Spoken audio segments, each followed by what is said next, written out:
আসসালামু আলাইকুম, আপনাদের নতুন একটা ভিডিওে স্বাগতম। আশা করি সকলেই তোমরা ভালো আছো। আমিও আপনাদের দোয়া ও আশীর্বাদে অনেক ভালো আছি। আজকের ভিডিও বানানোর মূল উদ্দেশ্য হলো বাংলাদেশের কৃষি খাত নিয়ে।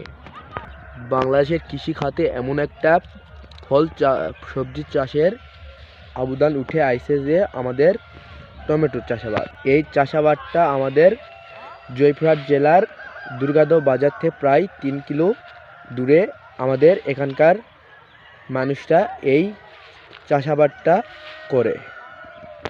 এখানকার মানুষরা বেশিরভাগ টমেটো চাষাবাদ নেই, এরা সময়টা কাটিয়ে দেয়। টমেটোর বাগানে 1 বিঘা টমেটো লাগাতে প্রায় 2 লক্ষ টাকা খরচ পড়ে। সেটা কোনো ব্যাপার না, টমেটো বিক্রি হয় 5 থেকে 6 লাখ টাকা 1 বিঘা জমিতে। এক মণ টমেটোর দাম পড়ে 1 থেকে 2,000 টাকা করে। দেখতে পাচ্ছেন আমাদের টমেটো বহুত ধরে আছে, দেখতে পাচ্ছেন।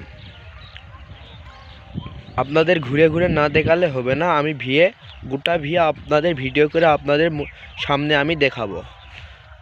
দেখেন গাইস, আমাদের টমেটোর বাগানে অনেক টমেটো ধরে আছে। এখানকার মানুষরা টমেটো আবাদের জন্য বিভিন্ন কীটনাশক রাসায়নিক প্রক্রিয়া ব্যবহার করে থাকে।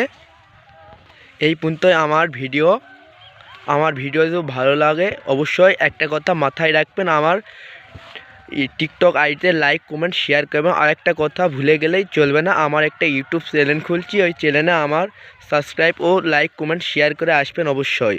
আশা করি সকলেই আমার কথাটা রাখবেন। আসসালামু আলাইকুম।